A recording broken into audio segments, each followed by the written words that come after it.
dalam berjalan, dan naik kereta, dan duduk congok kedai, nanti orang beli barang kita, dan kita duduk di pejabat, mulut tu biar hidup. Allah kau buat tak payah hajar, Allah kau zikir apa yang payah buat, kadang-kadang bobe jabat ambul kadang-kadang ni buat la ilaha illallah.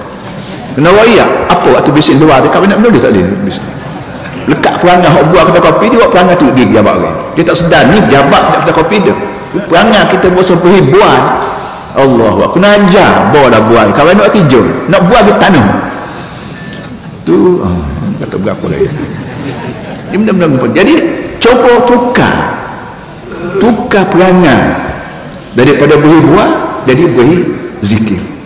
Di Kelantan ni memang terkenal orang berzikir. Berzikir hatta jadi berdikir.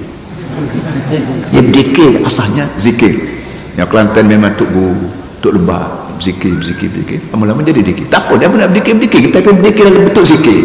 Sebab kita di Kelantan kita tak sekat nak berdikir tapi dikir membawa pada zikir. Ingat Allah Ta'ala zikir supaya dalam zikir kita terwayak nasihat pada anak-anak saya belajar, dalam zikir kita sihat pada anak-anak tua ibu bapa bersih, jaga makan, jaga minum, jaga baca, zikir lagu ni zikir membawa pada zikir tak apa.